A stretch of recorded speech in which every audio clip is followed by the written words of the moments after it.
Amados, nós vamos abrir a palavra de Deus para a nossa instrução em Atos dos Apóstolos, capítulo 2. Atos dos Apóstolos, capítulo 2.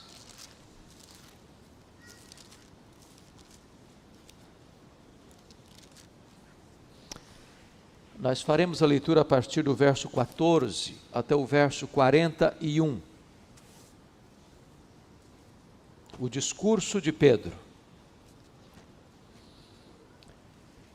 Então se levantou Pedro com os 11 e, erguendo a voz, advertiu-os nestes termos: varões judeus e todos os habitantes de Jerusalém, tomai conhecimento disto e atentai nas minhas palavras. Estes homens não estão embriagados, como vindes pensando, sendo esta a terceira hora do dia. Mas o que ocorre é o que foi dito por intermédio do profeta Joel. E acontecerá nos últimos dias, diz o Senhor, que derramarei do meu espírito sobre toda a carne. Vossos filhos e vossas filhas profetizarão, vossos jovens terão visões, e sonharão vossos velhos. Até sobre os meus servos e sobre as minhas servas derramarei do meu espírito naqueles dias, e profetizarão. Mostrarei prodígios em cima no céu e sinais embaixo na terra, sangue, fogo e vapor de fumaça. O sol se converterá em trevas e a lua em sangue, antes que venha o grande e glorioso dia do Senhor. E acontecerá que todo aquele que invocar o nome do Senhor será salvo. Varões israelitas, atendei a estas palavras. Jesus o Nazareno, varão aprovado por Deus diante de vós com milagres, prodígios e sinais, os quais o próprio Deus realizou por intermédio dele entre vós, como vós mesmos sabeis, sendo este entregue pelo determinado desígnio e presciência de Deus, vós o matastes, crucificando-o por mãos de iníquos, ao qual, porém, Deus ressuscitou, rompendo os grilhões da morte, porquanto não era possível fosse ele retido por ela. Porque a respeito dele, diz Davi, diante de mim via sempre o Senhor, porque está à minha direita para que eu não seja abalado. Por isso, se alegrou meu coração e a minha língua exultou. Além disto, também a minha própria carne repousará em esperança, porque não deixará minha alma na morte, nem permitirás que o teu santo veja corrupção. Fizeste-me conhecer os caminhos da vida, encher-me-ás de alegria na tua presença. Irmãos, seja-me permitido dizer-vos claramente a respeito do patriarca Davi, que ele morreu e foi sepultado, e o seu túmulo permanece entre nós até hoje. Sendo, pois, profeta, e sabendo que Deus lhe havia jurado que um dos seus descendentes se assentaria no seu trono, prevendo isto, referiu-se à ressurreição de Cristo, que nem foi deixado na morte, nem o seu corpo experimentou corrupção. A este Jesus, Deus ressuscitou, do que todos nós somos testemunhas. Exaltado, pois, à destra de Deus, tendo recebido do Pai a promessa do Espírito Santo, derramou isto que vedes e ouvis. Porque Davi não subiu aos céus, mas ele mesmo declara: disse o Senhor ao meu Senhor, assenta-te à minha direita, até que eu ponha os teus inimigos por estrado dos teus pés. Esteja absolutamente certa, pois, toda a casa de Israel, de que a este Jesus que vós crucificastes, Deus o fez Senhor e Cristo. Ouvindo eles estas coisas, compungiu-se-lhes o coração e perguntaram a Pedro e aos demais apóstolos: que faremos, irmãos? Respondeu-lhes Pedro: arrependei-vos, e cada um de vós seja batizado em nome de Jesus Cristo para a remissão dos vossos pecados, e recebereis o dom do Espírito Santo, pois para vós outros é a promessa, para vossos filhos, e para todos os que ainda estão longe, isto é, para quantos o Senhor nosso Deus chamar. Com muitas outras palavras deu testemunho e exortava-os dizendo: salvai-vos dessa geração perversa. Então, os que lhe aceitaram a palavra foram batizados, havendo um acréscimo naquele dia de quase 3.000 pessoas. Amém? Meus amados, eu gostaria de pensar um pouco com vocês nesta manhã sobre a pregação do apóstolo Pedro. Um modelo para nós de pregação. A Bíblia nos informa que Jesus Cristo, na plenitude dos tempos, veio ao mundo, o Verbo se fez carne, habitou entre nós, cheio de graça e de verdade. A Bíblia diz que ele andou por toda parte, fazendo o bem, libertando os oprimidos do diabo, realizando sinais, milagres, prodígios, maravilhas. Os cegos viram, os surdos ouviram, os mudos falaram, os coxos andaram, os mortos ressuscitaram. Jesus, cumprindo então a agenda do Pai, subiu para Jerusalém, onde tinha certeza de que ele seria preso, acusado, condenado, crucificado, sepultado, para ressuscitar ao terceiro dia. E diz a Escritura que, após ressuscitar gloriosamente, ele passa entre os seus discípulos mais 40 dias, dando provas incontestáveis da sua ressurreição. E então foi assunto aos céus. Mas deu uma ordem expressa aos seus discípulos: permanecei na cidade, até que do alto sejais revestidos de poder. E ele dá a grande comissão aos seus discípulos, dizendo: toda autoridade me foi dada nos céus e na terra. Indo, portanto, fazei discípulos de todas as nações, batizando-os em nome do Pai, e do Filho, e do Espírito Santo, ensinando-os a guardar todas as coisas que vos tenho ordenado, e eis que estou convosco todos os dias, até a consumação dos séculos. Então, em obediência à orientação clara de Jesus, 120 retornam ao cenáculo, onde Jesus estivera com seus discípulos na festa da Páscoa. Lá estavam os apóstolos, lá estavam as mulheres da Galileia, que sustentaram financeiramente o ministério de Jesus. Lá estava Maria e os seus outros filhos, que passaram a crer em Jesus depois da sua ressurreição. Lá estavam outros irmãos, ao todo 120 pessoas. E diz a Bíblia que eles todos perseveraram unânimes em oração, aguardando o cumprimento da promessa do Pai, quando seriam revestidos com o poder do Espírito Santo, para serem testemunhas em toda Jerusalém, Judeia, Samaria, até os confins da terra. E diz a Bíblia, e era um dia de domingo, era o dia do Senhor. 10 dias depois que estavam ali reunidos, 9 horas da manhã, de repente, o Espírito Santo vem com grande poder sobre eles, como um vento impetuoso, línguas como de fogo, pousando uma sobre cada um deles. E todos começaram a falar em outras línguas as grandezas de Deus. Cada pessoa que estava ali, de diferentes partes do mundo, escutavam na sua própria língua. E este fenômeno atrai uma multidão ao local. E quando a multidão chega, eles olham aquele fenômeno extraordinário e não conseguem discernir o que está acontecendo. Uns olharam com ceticismo, perguntando: o que quer isso dizer? Outros olharam com preconceito e disseram: são galileus.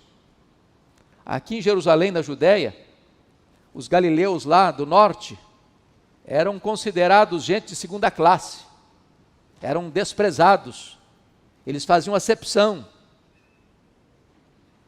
Mas outros chegaram e olharam aquela cena com zombaria, com escárnio, e disseram: estão bêbados, embriagados. E chama a atenção dos meus amados que os milagres são obras de Deus. E ali estava acontecendo o cumprimento da promessa do Pai, mas de uma maneira miraculosa, extraordinária. Um vento impetuoso, línguas como de fogo. Porém, o milagre, embora a obra de Deus, ele não é o Evangelho. Ele tem o poder de reunir pessoas, de até impressionar pessoas, mas o milagre em si não tem o poder de transformar pessoas. A fé não vem por meio do milagre, a fé vem por meio da pregação da palavra de Deus. E esta multidão confusa, esta multidão com pensamentos tão distintos e divergentes e afastados da verdade, dos fatos, agora é confrontada com a pregação do apóstolo Pedro. O livro de Atos, irmãos, embora seja chamado de livro de Atos dos Apóstolos, dedica-se mais particularmente a dois personagens. Do capítulo 1 ao capítulo 12, praticamente, dedica-se ao apóstolo Pedro. Do capítulo 13 em diante, dedica-se mais particularmente ao apóstolo Paulo. E hoje, nesta manhã, eu gostaria de pensar com vocês sobre as características desta pregação de Pedro. A primeira marca que os reformadores entenderam de uma igreja genuína, verdadeira, é a pregação fiel da palavra de Deus. E penso que Pedro aqui, cheio do Espírito Santo, serve-nos de modelo, de exemplo, de paradigma, como deve ser a nossa pregação. E a primeira coisa que Pedro faz é esclarecer os acontecimentos. Dizer, não, eles não estão bêbados. São 9 horas da manhã. O que está acontecendo aqui é o cumprimento da promessa, escrita por Joel, que nos últimos tempos, nos últimos dias, Deus derramaria do seu Espírito sobre toda a carne. Não toda a carne, quantitativamente falando, mas qualitativamente falando. Porque ele explica, o derramamento do Espírito Santo rompe a fronteira de gênero, é sobre os filhos e as filhas. Rompe a barreira etária, é sobre os velhos e sobre os jovens. Rompe a barreira social, é sobre os servos e sobre as servas. E então, depois de explicar o que de fato está acontecendo, que não é um fato fora do controle divino, mas dentro da agenda divina, agora Pedro se levanta para pregar. Como é que foi o sermão de Pedro? Quais foram as marcas do sermão de Pedro? O que o sermão de Pedro pode ensinar a você, a mim, a nós, maiormente a nós, pastores, com o compromisso diário de expor as Escrituras? E eu gostaria então de olhar esse sermão de Pedro com os irmãos nesta manhã. A primeira marca do sermão de Pedro, irmãos, é que foi uma pregação cristocêntrica quanto à sua essência. Nós pregamos Cristo. Nós não temos outro tema para pregar. É Cristo. Ele é a essência da mensagem, o núcleo da mensagem, o néctar da mensagem. Mas, ao pregar sobre Cristo, quais foram as ênfases de Pedro? Confira comigo, por favor. Primeiramente, no verso 22, ele vai falar da vida de Jesus. Varões israelitas, atendei a estas palavras. Jesus, o Nazareno, varão aprovado por Deus diante de vós, com milagres, prodígios e sinais, os quais o próprio Deus realizou por intermédio dele entre vós, como vós mesmos sabeis. A primeira coisa que Pedro destaca é a pessoa de Cristo, a maneira como ele viveu, a maneira como ele demonstrou sua divindade, sua filiação divina, realizando prodígios, milagres, sinais, maravilhas, que o próprio Deus realizou por intermédio dele. Mas não foram milagres escondidos, Não foram milagres subjetivos, não foram milagres não verificáveis, mas entre vós. Como todos vós sabeis, a obra de Deus acontece de forma notória, pública, irrefutável. E é curioso, meus amados, que Pedro vai fazer esta declaração: varões israelitas, atendei essas palavras, Jesus o Nazareno. É Mateus que nos informa que quando José e Maria, junto com o menino, retornam do Egito por orientação divina, e descobrem que o filho de Herodes o Grande está governando a Judéia, do mesmo estofo moral do pai, por divina advertência, eles não ficam na Judéia, mas vão morar lá em Nazaré, para que se cumprissem as escrituras, ou o que disseram os profetas, ele será chamado Nazareno. Mas curiosamente, a palavra Nazareno não aparece nenhuma vez no Velho Testamento. Aí você pergunta, mas como assim cumprir o que os profetas disseram, Nazareno, se a palavra Nazareno não aparece no Velho Testamento? É que a palavra Nazareno, ela procede de uma palavra Nezer, que é o broto. Surgirá um broto. E essa é a ideia de Jesus como Messias, da sua exaltação, de que ele surgirá, e de que ele será grande, poderoso, invencível. Mas também, ao mesmo tempo que a palavra Nazareno descreve a exaltação de Jesus, Nazaré era uma cidadezinha mal falada, desprezada, a ponto das pessoas olharem para Nazaré com preconceito e perguntarem, mas de Nazaré pode sair alguma coisa boa? Então, quando a Bíblia diz Jesus é Nazareno, quer descrever duas coisas: a exaltação dele e a humilhação dele. Então, a primeira coisa que Pedro vai fazer no seu sermão é mostrar como é que foi a vida de Jesus. Mas o segundo ponto que Pedro destaca no seu sermão é a morte de Cristo. Olha o verso 23. Sendo este entregue pelo determinado desígnio e presciência de Deus, vós o matastes, crucificando-o por mãos de iníquos.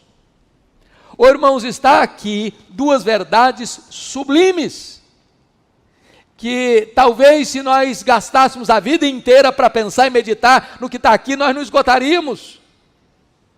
A morte de Cristo não foi um acidente. Não.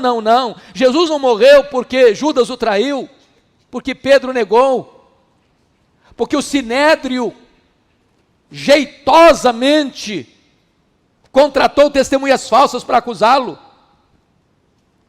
porque Pilatos covardemente, contra a sua consciência, o sentencia à morte de cruz. Ele não foi para a cruz porque os soldados cruelmente o pregaram no madeiro, não. A morte de Cristo foi uma agenda estabelecida na eternidade. Está escrito aqui, sendo este entregue pelo determinado desígnio de Deus. O Cordeiro foi morto desde a fundação do mundo. A cruz estava incrustada no coração de Deus desde a eternidade. Mas ao mesmo tempo, Pedro vai dizer que a morte de Cristo teve, sim, uma responsabilidade humana, porque ele denuncia, no versículo 23, vós o matastes, crucificando-o por mãos de iníquos. Pedro não inocenta e não isenta de culpa os judeus que pregaram Jesus naquela cruz, se unindo aos gentios, naquele ato de maior injustiça da história da humanidade. Então Pedro fala da vida de Cristo. Pedro fala da morte de Cristo. Mas em terceiro lugar, Pedro vai enfatizar agora, confiram comigo o verso 24, a ressurreição de Cristo, ao qual, porém, Deus ressuscitou, rompendo os grilhões da morte, porque não era possível fosse ele retido por ela. Se a morte de Cristo não foi um acidente, a ressurreição de Cristo não foi uma surpresa? Do mesmo jeito que Jesus profetizou várias vezes para os seus discípulos, que ele subiria para Jerusalém, para ser entregue nas mãos dos sacerdotes e escribas, para ser crucificado, também ele profetizou que ele ressurgiria ao terceiro dia. E Pedro vai gastar um tempo, até o versículo 32, para mostrar que a profecia da ressurreição de Cristo, ela estava ancorada nas Escrituras. Porque quando Davi falou de que o seu corpo não experimentaria, que o corpo não experimentaria corrupção, que a morte não o deteria, ele não está falando dele. E Pedro disse, vocês sabem disso, o túmulo de Davi está aqui, todo mundo sabe. E quando Pedro disse isso, Davi já tinha morrido há 1000 anos, estava lá o túmulo dele. Então Pedro está dizendo o seguinte, Davi não está falando dele, Davi está entendendo que um descendente dele herdaria um trono que duraria para sempre, e Davi está falando, portanto, do seu filho no sentido profético, de que Jesus seria chamado filho de Davi. Então Pedro está aqui trazendo as Escrituras para provar uma verdade gloriosa, que Jesus ressuscitou, a morte não pôde detê-lo, ele entrou nas entranhas da morte, arrancou o aguilhão da morte, matou a morte e ressurgiu, inaugurando a imortalidade. Mas agora Pedro vai falar de outra verdade sobre Jesus, a exaltação de Jesus. Confiram comigo aí, versos 33 a 35, exaltado, pois, à destra de Deus, tendo recebido do Pai a promessa do Espírito Santo, derramou isto que vedes e ouvis. Agora ele está dizendo outra coisa, esse Jesus que ressuscitou, foi exaltado, ascendeu aos céus, na linguagem de Hebreus capítulo 1, ele foi saudado apoteótica e arrebatadoramente pelos anjos, e ele assentou-se à direita de Deus Pai, e coube-lhe a autoridade de derramar o Espírito Santo sobre a igreja. E Pedro está dizendo o seguinte, o que vocês estão vendo aqui, este derramamento do Espírito, é promessa de Deus também, dada ao seu Filho, que tendo ele sido exaltado, e Paulo diz que ele foi exaltado sobremaneira, não tendo como exaltá-lo mais, em grau absoluto, superlativo, ele então derrama o Espírito Santo, para ficar para sempre com a igreja. E Pedro conclui a sua fala sobre Jesus, falando, portanto, sobre a vida, sobre a morte, sobre a ressurreição, sobre a exaltação, e ele conclui no verso 36, esteja, pois, absolutamente certa, toda a casa de Israel, de que esse Jesus que vós crucificastes, Deus o fez Senhor e Cristo. Agora Pedro fala do senhorio de Cristo, não é César, não é Pilatos, não são os membros do Sinédrio, não é nem mesmo o diabo, nem mesmo os grandes deste mundo, o Senhor é Jesus. Ele é o Rei dos reis, Ele é o Senhor dos senhores, Ele está no trono, Ele tem toda a autoridade, todo o poder nos céus e na terra, Ele governa as nações, Ele dirige o universo, Ele é o cabeça da igreja, Ele é o intercessor da igreja, Ele está entronizado como Senhor absoluto. Irmãos, esta é a essência do Evangelho, é Jesus, esta é a essência da pregação. Então a primeira verdade que Pedro traz é que a pregação é o quê? Cristocêntrica em sua essência. Em segundo lugar, a pregação de Pedro foi uma pregação eficaz quanto ao seu propósito. Veja comigo o verso 37.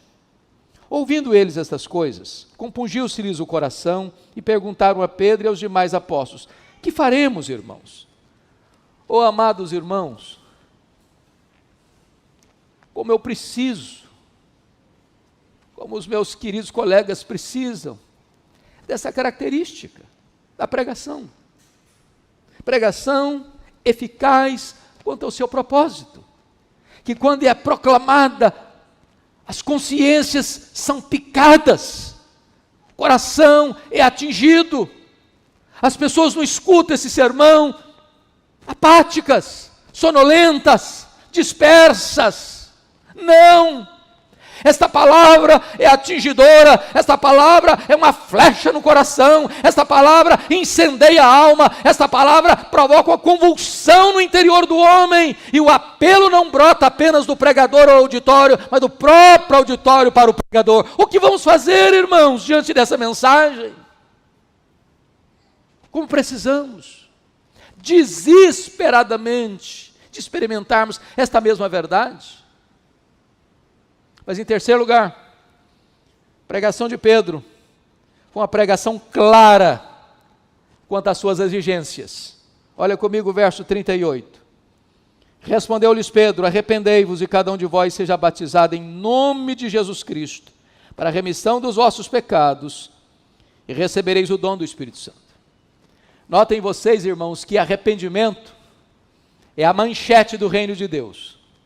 Foi a pregação dos profetas, foi a pregação dos apóstolos, foi a pregação dos pais da igreja, foi a pregação dos reformadores, foi a pregação dos puritanos, foi a pregação dos avivalistas, deve ser a pregação da igreja hoje. Arrependei-vos. Parece que esta é uma mensagem tão distante dos púlpitos brasileiros. Hoje a maioria das pregações é libertação. Você precisa ser liberto. Tem um encosto em você. Tem um olhado sobre você. Você precisa ir num guru espiritual para ele libertar você. Meus irmãos, ainda que as pessoas fossem libertas de possessão demoníaca, o problema não estava de todo resolvido. O problema do homem é que ele é culpado diante de Deus. Todos pecaram e destituídos estão da glória de Deus. E a não ser que o homem e a mulher se arrependam, eles não podem ser salvos. Arrependei-vos. E a promessa é remissão de pecados. E a promessa é dom do Espírito Santo. Em outras palavras, meus irmãos, a maneira do homem ser perdoado é quando ele dá evidência de arrependimento. Deixe-lhes dizer isso. O amor de Deus é incondicional, mas o perdão de Deus não. Perdão de Deus requer o quê? Arrependimento. E aos que se arrependem, aos que são recebidos a comunhão da igreja pelo batismo, esses recebem a promessa do perdão, da remissão e também do dom do Espírito Santo. Fica claro, portanto, as exigências. Não é adesão, é conversão. Mas em quarto lugar, irmãos, a pregação de Pedro foi uma pregação específica quanto à promessa. Porque se vocês perceberam, tem uma promessa para o passado e tem uma promessa para o futuro. E a promessa para o passado é remissão de pecados. E a promessa para o futuro é o dom do Espírito Santo. E ele está falando de uma plenitude, de um despertamento, de um avivamento, de um derramar copioso.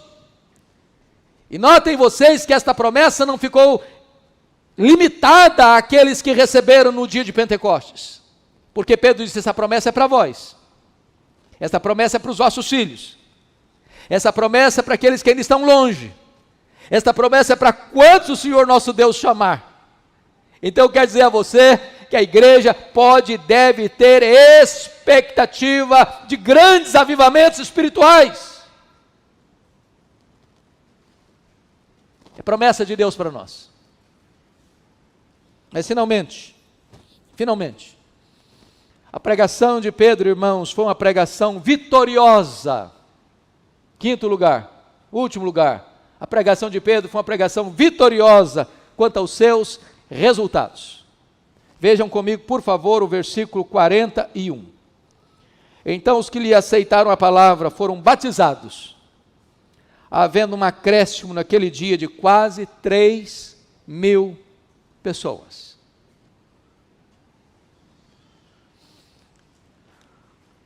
Imaginem vocês se Deus, por sua bondade e graça, nos conceder isso. A boa semente produz a 30, a 60 e a 100 por um. E como eu anseio, irmãos, ver nos nossos dias, no nosso tempo, essa realidade. De ao pregar a palavra, viva, poderosa, sobre a pessoa de Cristo, sobre a morte de Cristo, sobre a ressurreição de Cristo, sobre a exaltação de Cristo, sobre o senhorio de Cristo. Essa mensagem picar a consciência das pessoas, elas sentirem uma compulsão na alma, e elas se arrependerem, e elas serem batizadas, e elas terem perdão de pecados, e elas receberem o dom do Espírito Santo, e as conversões acontecerem abundantemente, profusamente, extraordinariamente. Esta é a nossa oração, esse é o nosso anseio. Não de buscar novidades, não de aprender novas técnicas, novos métodos. Deus não unge métodos, Deus unge homens, homens cheios do Espírito Santo. Que esta igreja continue com a sua vocação de pregar a Cristo, apenas Cristo, só Cristo, e que Deus nos ajude a ver os resultados extraordinários desta mensagem